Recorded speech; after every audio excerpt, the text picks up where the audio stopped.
Imagine a naval force shattered and left for dead.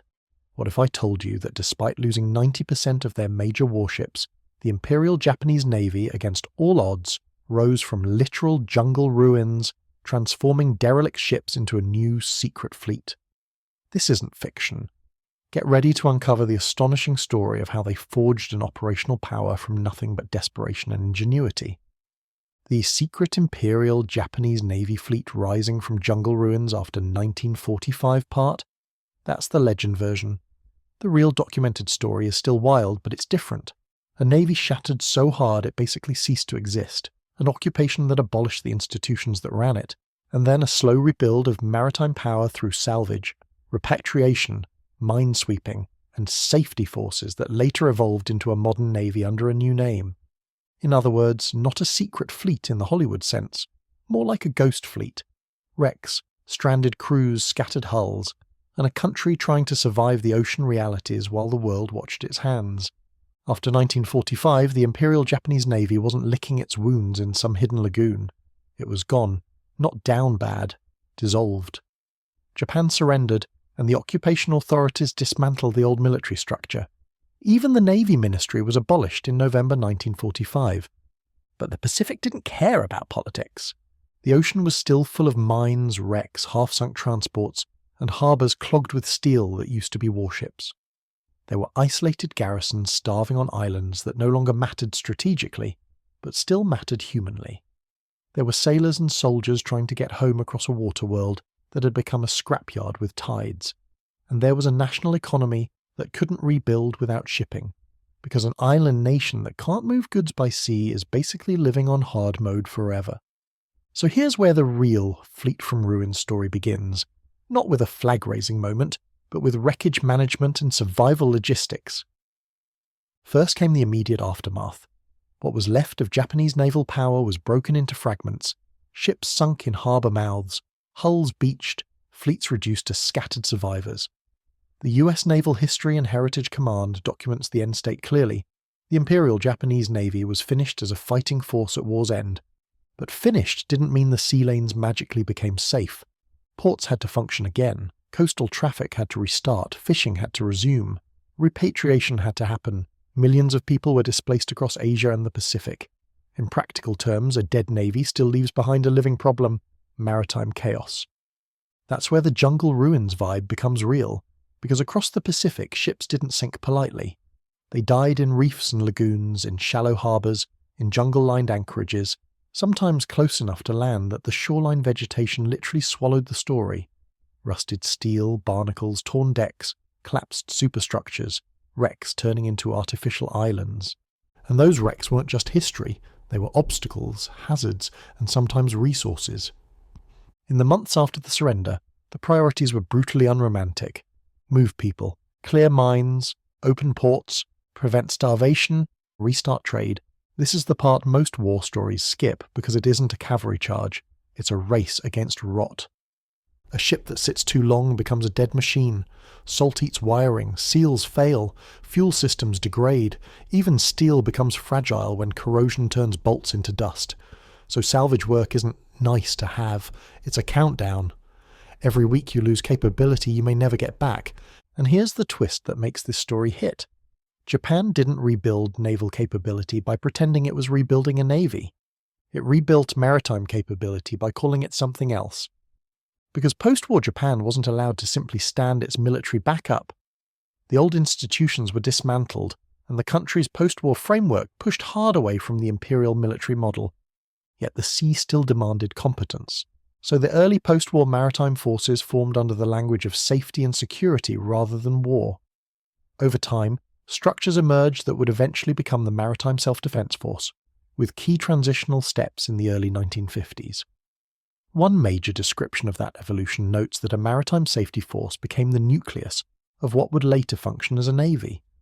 That's the real secret here, not a hidden battle fleet, but a rebrand of capability, a pipeline from wreck clearing and coastal protection into disciplined maritime power.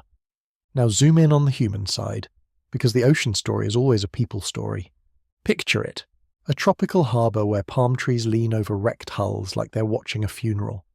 The water is deceptively calm, but below the surface are jagged ribs of steel, cables, sunken ammunition, collapsed masts. Some wrecks are half visible like ghosts trying to surface, others are invisible until they rip a keel open. Now bring in the men whose job is to make that water navigable again. Not cinematic commandos, workers, engineers, divers, sailors doing brutal labour in heat and salt, cutting metal, patching hulls, pumping compartments, pulling wreckage inch by inch. Every salvage job is a negotiation with physics. Lift too fast and you tear the ship in half. Lift too slow and the sea claims it permanently. And every successful recovery has a second life. A hull becomes a transport, a tug becomes a workhorse, a repaired vessel becomes a lifeline between starving ports and incoming supplies. This is how a fleet is reborn in reality, piece by piece, bolt by bolt, through grim necessity. Meanwhile, the story above the waves was shifting fast. Europe was broken, Asia was rearranging, and the Cold War was starting to harden into something permanent. In that world, maritime capability mattered again, because sea lanes aren't just trade routes, they're strategic arteries. So Japan's maritime rebuild didn't happen in a vacuum. It happened in a world that increasingly valued stability, shipping, and regional security. That's how you get the paradox. A country whose Imperial Navy was dismantled, yet whose survival depended on the same skills that Navy once monopolized. Navigation, seamanship, repair, logistics, coastal operations, minesweeping, port management. Skills don't surrender, institutions do. So the script's core tension becomes this. Japan's war machine was destroyed, on purpose, decisively. But Japan's relationship with the sea couldn't be destroyed, because geography doesn't negotiate. And the remnants were everywhere. Rusting hulls, scattered sailors, derelict craft, abandoned equipment. Not a ready-made, secret fleet, but the raw material of one: metal, experience, and urgency. By the early 1950s, the transition becomes clearer. What starts as maritime protection and safety develops formal structure. The US Naval Institute account describes the creation of a maritime safety force as the nucleus for later naval formation. And that's where Part 1 ends on the perfect war story note. Not with guns firing, but with a country realizing something terrifyingly simple. You can lose the war, you can lose your navy, you can lose almost everything, but if you can still rebuild the ability to move across the ocean, you can rebuild the future. Because ships don't just carry cargo, they carry sovereignty, and the first hull that came back from rust and reef and jungle-shadowed harbours wasn't just a vessel. It was proof that the Pacific hadn't finished writing Japan's story. After the surrender, the Pacific didn't turn peaceful. It turned dangerous in a new way. The big battles were over, but the water was still filled with what war leaves behind. Wrecks in harbour mouths, broken ships on reefs, floating debris fields, and mine belts that didn't care who won. For Japan, that meant the post-war reality was basically this. If your ports stayed clogged and your coastal lanes stayed lethal, the country couldn't eat, couldn't trade, and couldn't rebuild. So while the old navy was dissolved as an institution, the worker navy understands best. Navigation, seamanship, damage control, logistics, clearance became unavoidable.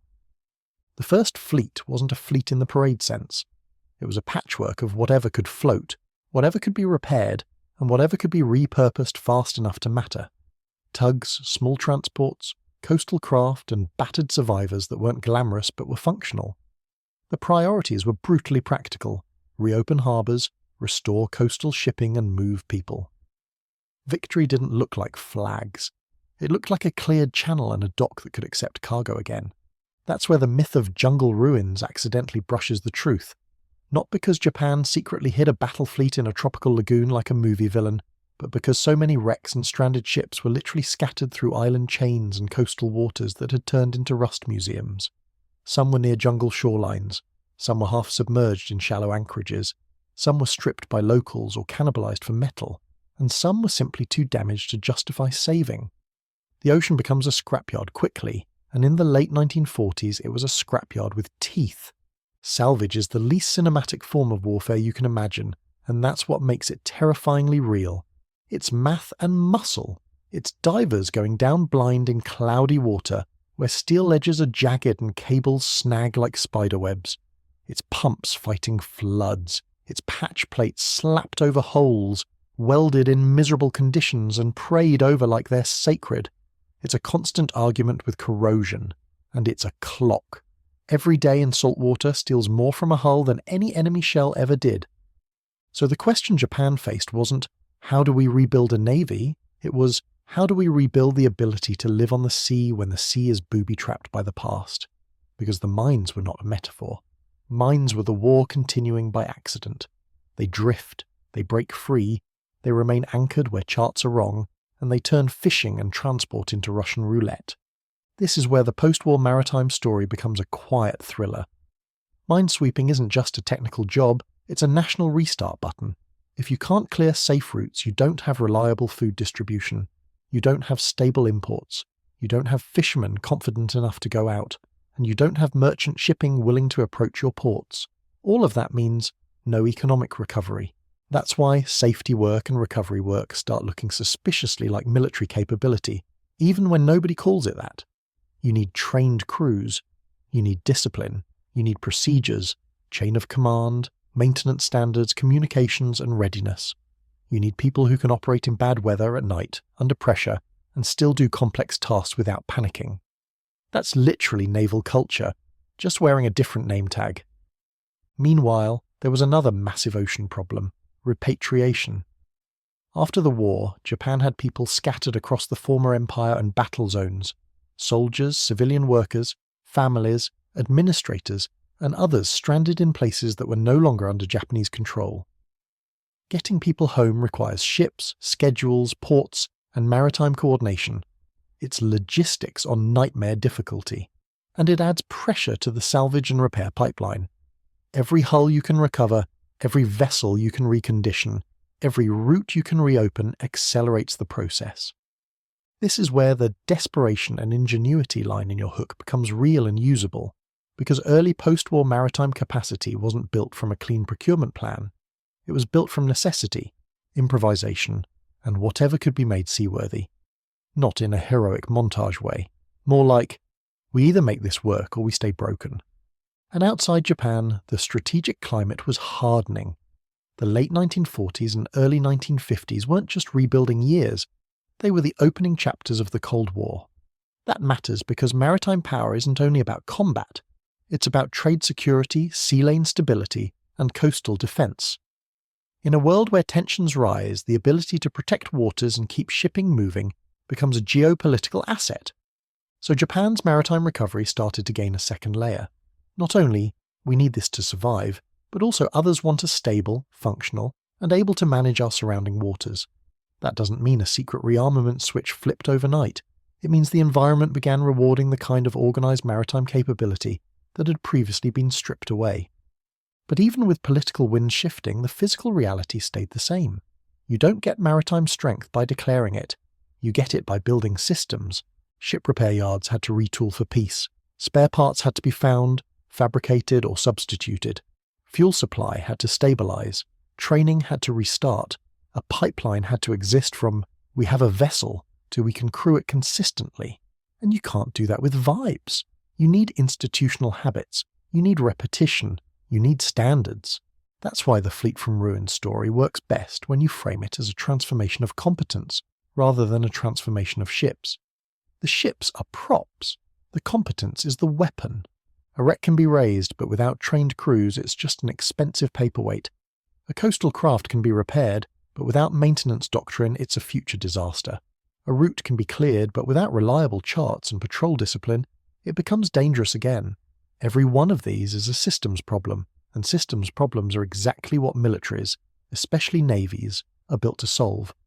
So Japan's post-war maritime rise, what you're really describing, is the gradual reassembly of maritime systems under non-military labels, driven by survival and later shaped by regional security realities.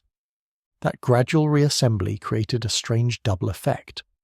On the surface, it looked like demilitarization. The old imperial structure was gone, the symbols were dismantled, and Japan's role was redefined.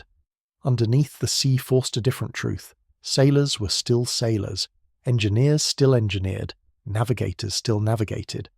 The skills didn't evaporate, they were redirected. And as that redirection continued, the line between maritime safety and maritime defense becomes thin. Not because people are secretly plotting battles, but because the ocean doesn't separate safety from security. If you can sweep mines, coordinate coastal traffic, manage ports, run communications, and operate vessels in coordinated patterns, you are rebuilding the core muscles of a naval force, whether you admit it or not. Now, here's the moment where the story takes a sharper turn: the myth-making. Any time a country rebuilds capability after collapse, there's a temptation, by outsiders and by the country itself, to wrap the rebuild in legend. The legend version is a secret fleet forged in jungle ruins. The reality is more interesting. It's bureaucracy, salvage labour, training discipline, and political reframing. The legend is faster. The reality is stronger. Because if you want this to land as a war history video, the secret fleet isn't the point. The point is the psychological trick war plays on nations. It teaches you that power is ships and guns, when power is actually infrastructure, trained people, and the ability to move. So instead of saying they built a secret fleet, you say, they rebuilt the ability to control their waters without calling it control. That's the punchline. And then you set up the next escalation. Once the maritime competence exists again, once you have crews, vessels, yards, procedures, and routes, then the question becomes what it turns into. That's where the post-war evolution matters. Not a sudden comeback, but a step-by-step shift from recovery operations into organised maritime security forces, and then into a modern naval posture under a new identity. At this point in the story, your visuals should shift too. Part 1 was wreckage, ports, rust, and recovery. Part 2 should feel like the machine learning to walk again. Ships in columns, crews drilling, minesweeping lines, charts on tables, radios crackling, dawn patrols, harbours reopening.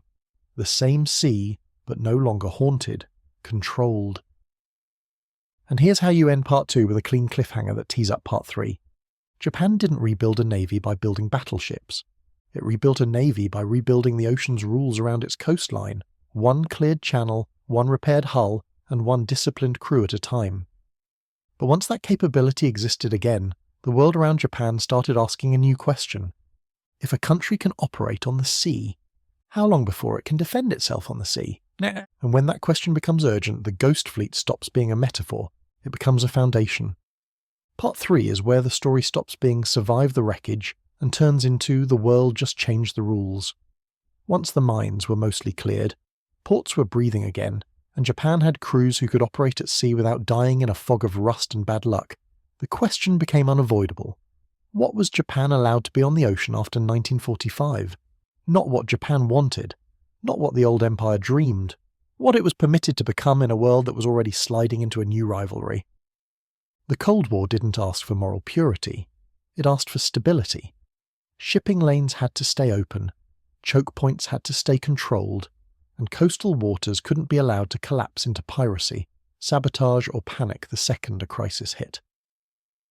Japan sat right in the middle of that map like a hinge you can't ignore.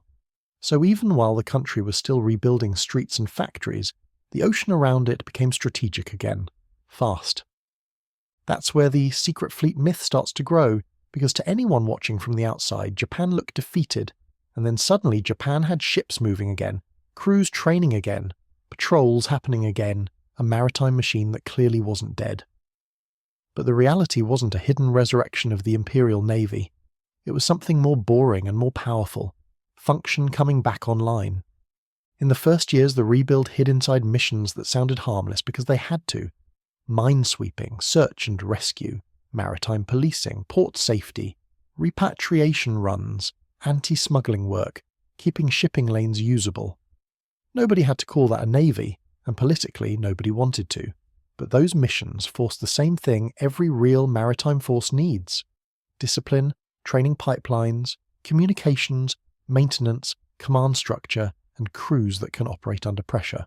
The turning point is when the region catches fire and the world stops pretending Japan can just stay weak forever. The Korean War hits in 1950, and Japan becomes a logistical rear base whether it wants the job or not. Ships pass through.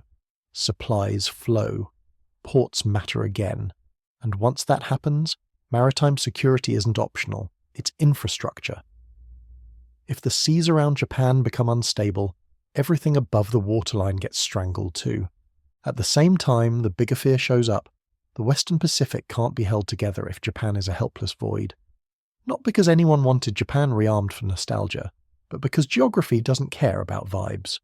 Someone has to do the daily work of controlling approaches, protecting coastal waters, keeping lanes safe, tracking threats, and making sure the ocean doesn't become an open door for whoever wants to shove a crisis into it. So Japan's maritime capability starts transforming, not into an imperial fleet, but into a defensive machine that can exist inside strict boundaries. Those boundaries mattered. The post-war legal framework and the public trauma around militarism forced everything to be framed as defense and stability, not conquest and projection. The result wasn't a comeback of the old Navy, it was the birth of a new one with a leash. That's the part most people miss. The ships weren't the headline, the system was.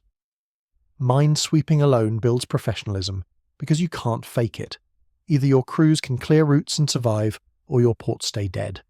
Patrol work builds routines, routines build doctrine, doctrine builds training, training builds competence, and competence, once it exists, is basically a navy even if you call it security. By the early 1950s you can see the skeleton forming. Coordinated units at sea, organised command, standardised procedures, and a growing ability to operate alongside Allied planning. It wasn't flashy, it wasn't paraded, but it was real, and it was accelerating because the international environment rewarded capability and punished weakness.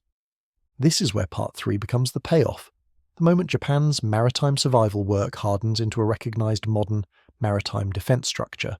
The institutions formalise, the maritime component becomes a real self-defence force built for coastal defence and sea lane security, not imperial expansion.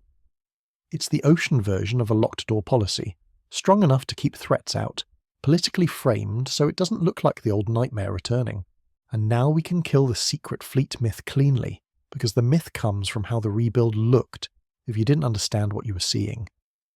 Japan had ships moving again quicker than people expected. The work was done under labels that sounded civilian. Cold War incentives pushed capability growth without loud marketing. Put those together and people assume there had to be something hidden, something covert, something like a shadow navy being rebuilt behind the scenes. But the secret wasn't hidden battleships. It was hidden in plain sight capability growth.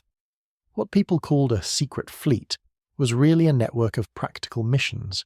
Salvage, minesweeping, patrol operations, port security, quietly rebuilding the skills and systems that make sea power possible. The myth imagines steel rising from jungle ruins like a movie. The reality is more surgical. Parts salvaged, routes cleared, crews trained, ports reopened, systems tightened, and a defensive structure legalized and scaled. If you want a clean myth versus reality line for your script, it's this. The myth says Japan rebuilt a covert war fleet from jungle wrecks. The reality says Japan rebuilt maritime control through necessity first, then pressure, then formal self-defense, using modest vessels, hard training, and a system that didn't look scary until you realized how effective it was. A fleet isn't just big ships and big guns. A fleet is maintenance, logistics, communications, doctrine, and crews who can do the job when the sea is trying to kill them. Japan lost the steel in World War II, but it rebuilt the system, quietly enough that people later called it secret, and strong enough that the ocean, and the Cold War, treated it as real.